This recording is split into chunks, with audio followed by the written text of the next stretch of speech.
At 11:47 p.m., November 5, 2025, local time. At the Southern Military District Air Defense Command Center in Rostov-on-Don, about 124 miles east of Donetsk. A cascade of system alerts began to sound in rapid succession. Radar screens lit up, new contacts started to appear, spread from the west to the northwest of the Donetsk area. In under 20 seconds, the number of contacts grew exponentially. 12, then 27, then more than 50 blips densely packed on the display.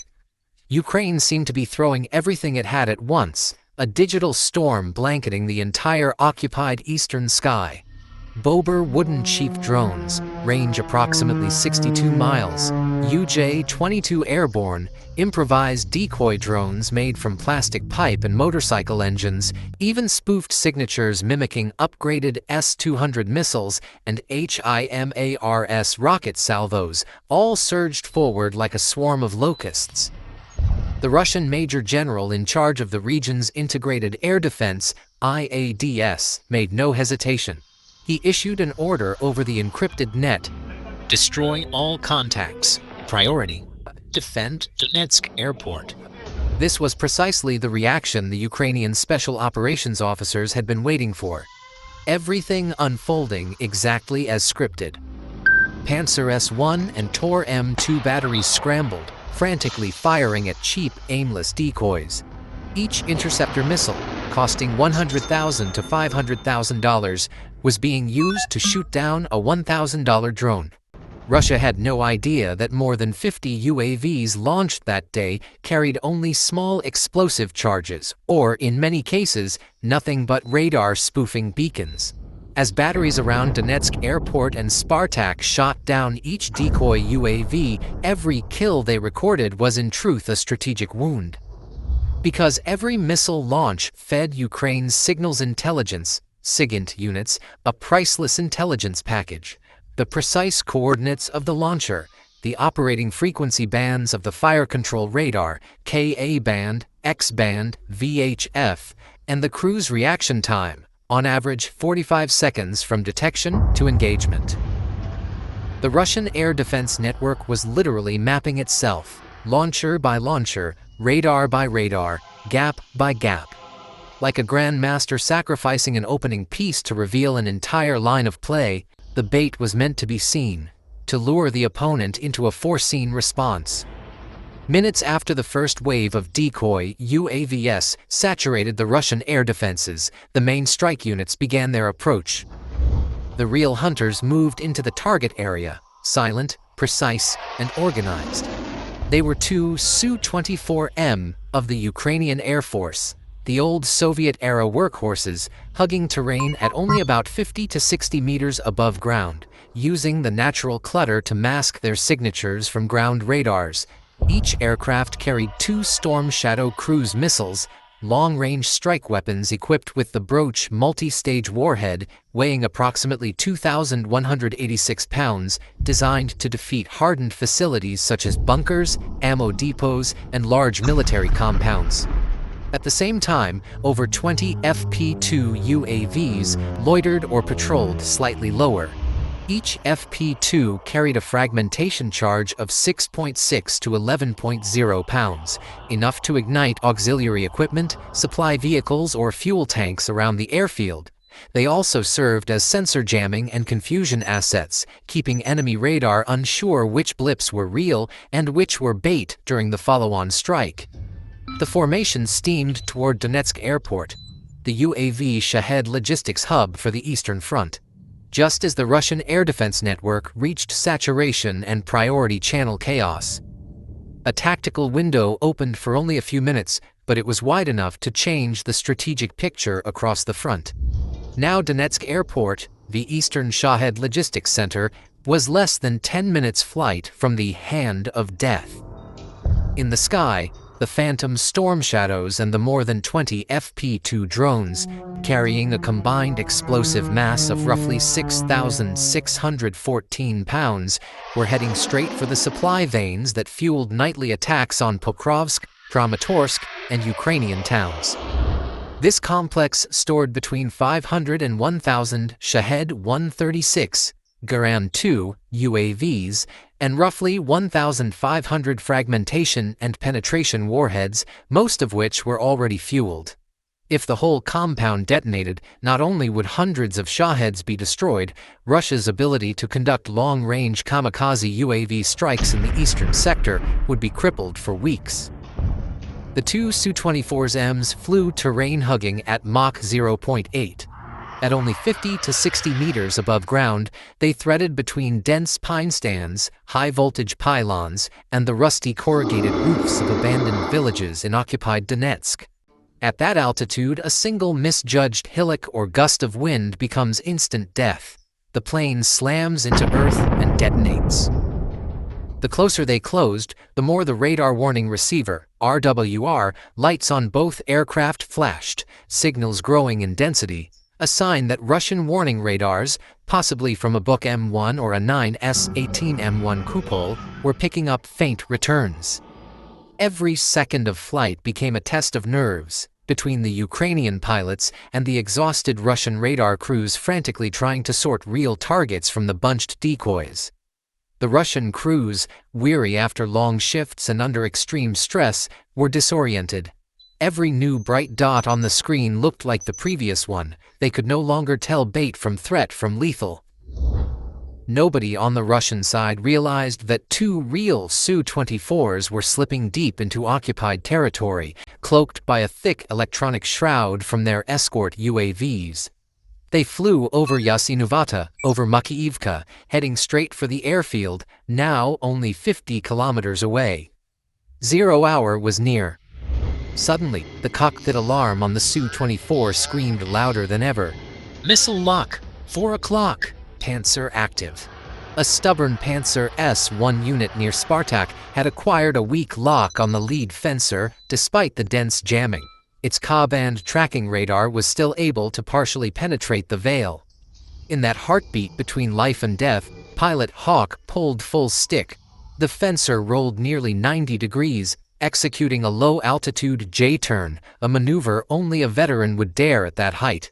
He also triggered every chaff and flare, hundreds of hot decoy points and strips of metal sprayed out, forming a huge thermal and radar-reflective cloud aft.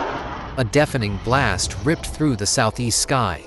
A 57E-6 missile zipped past the tail, detonating about 200 meters behind. A flash reflected on the pilot's visor.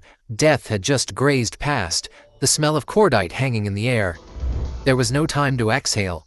The two Su-24Ms had penetrated the launch window, the ideal point to fire, at exactly 93 miles from the target. In the cockpit, the command voice came over the low-band encrypted channel. Target coordinates loaded. Weapons ready. Confirm launch. The first Su-24, two Storm Shadows separated from the left and right underwing pylons. They dropped free within 3 seconds. The second Su-24. The remaining two left their bays, dispersing on parallel tracks. 4 cruise missiles, each weighing more than 2,866 pounds, shot into the night. As soon as they cleared the aircraft, the micro-turbo TRI-6030 engines spooled up. Each Storm Shadow immediately initiated dual-mode navigation. The flight would last 7 to 8 minutes, threading the rugged Donbass terrain, following river lines, village edges, and old highways, simulating a raptor's path. In the terminal phase, at about 6 to 9 miles from the target, the imaging infrared IIR seekers activated. Each missile scanned the ground to precisely identify warehouse roofs, UAV holding areas, and heat signatures already stored in the target memory. Meanwhile, the FP-2 swarm was tasked to strike secondary targets, UAV coordination nodes, temporary refueling points, or mobile radar units near the airport. Immediately after launch, the two Su-24s banked hard left, turning west, peeling away from medium-range engagement lanes. At about 25 meters above ground, they activated chaff and flare defenses while the remaining UAVs laid down electronic noise, disrupting the entire radar-to-missile-to-C2 chain. From that point, the Storm Shadows, carrying in aggregate around 1.8 tons of precision explosive, began their final, silent flight. The 4 Storm Shadows raced at nearly 590 miles per hour along the Kalmius River, weaving between pine stands and derelict suburbs on Donetsk's outskirts. By the time Panzer S-1 and Tor M2 batteries near Donetsk finally registered low-flying contacts, it was already too late. A few interceptors were launched in desperate attempts. One was reported to have struck a storm shadow about 1.9 miles from the target, producing a white flare of fire that tore the night. But 3 missiles continued undeterred. They entered terminal dive, optimized to punch through hardened roofing. The IIR seekers began matching live imagery to pre-programmed 3D models. At 12:10 a.m., November 6, 2025, the first missile slammed through the roof of Warehouse 1, the UAV storage. The broach precursor charge detonated after penetration, creating a large breach. The follow-through main charge then detonated inside, releasing approximately 992 pounds of high explosive. The explosion tore the concrete structure apart, incinerating hundreds of Shahed UAVs in an instant. Metal fragments and wings flew out like a concentrated artillery burst. Seconds later, the second missile struck Warehouse 2, where Shahed warheads were stored. The blast triggered a massive sympathetic reaction. Hundreds of 40 to 50 kilogram warheads ignited almost simultaneously, producing a secondary conflagration that shot a fire pillar hundreds of meters high. The night of Donetsk turned into daylight. The third missile hit the refueling and launch prep area. A white flash, then the area was consumed in fire. Aviation fuel, compressed gas initiators, thermal batteries, and electronics aboard the UAVs set off an unstoppable chain of explosions. After the primary detonations, more than 10 remaining FP-2 drones skimmed the low sky to avoid shrapnel. They struck secondary nodes in sequence, an electrical substation feeding the airfield, a satellite communications relay, and one remaining, but still operational, UAV launcher. Each FP-2's 6.6 to 11.0 pound warhead was remotely guided semi-autonomously via Starlink by the forward control team based in Kramatorsk. Accuracy exceeded 90%, and within 2 minutes, all secondary objectives were neutralized. The whole complex was consumed. A mushroom cloud rose above Donetsk, glowing red for 15 minutes after the detonation. Security cameras and civilian drones captured the horror. What had been a modern logistics hub, test benches, warehouses, and Russian field facilities was reduced to smoldering craters and collapsed steel. Satellite images from Planet Labs and Dnipro OSINT on November 6th show the compound wiped out. Warehouse 1 a deep ash-filled pit, Warehouse 2 with 50% roof loss and charred interior structures, debris strewn up to 1,640 feet around the airfield. Footage from Ukraine's SSO, taken by surviving FP-2 drones, recorded continuous secondary detonations. Local videos from Donetsk and Spartak circulated on Telegram. In Moscow and Rostov, the generals watched the NDCC screens in stunned silence. Every layer of air defense, from S-400s on the outskirts to Pantsir on the runway, was rendered ineffective in under 12 minutes. A strategic facility worth about $50 million evaporated before their eyes, with no timely counteraction. The root cause was one failure in priority analysis and system overload.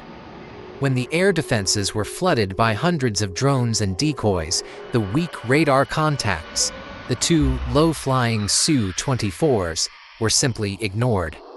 And those Storm Shadows and FP-2s penetrated the Russian defense ring using the very tactic Russia had once trusted most: chaos, induced by its own systems, under a drone swarm tactic. Ukraine, with airframes old but upgraded by modern intellect and Western weapons, again brought war to the heart of Russian logistics. The cost of the operation: roughly $5 to $8 million. Russia's price: $20 to $30 million in physical damage, but more importantly, a production and strike capability severed for months. The effect is not just physical, it's a multi-layered strategic shock. Russian drone pressure fell markedly on the Donetsk and Zaporizhzhia fronts. Ukraine's multi-layered campaign did not merely destroy materiel, it sowed deep fear. If a strategic depot, positioned approximately 75 miles behind the front line and defended by Pantsir and Tor, can be collapsed in 8 minutes, then where in the occupied zone is safe? That question gnaws not only at Donetsk's civilian Russian settlers, but at the corridors of power in Rostov and Moscow. The Donetsk strike shattered the Kremlin's propaganda narrative of invulnerability in Donbas. The Kremlin's promise to protect the territory now reads hollow among ruins and warped steel.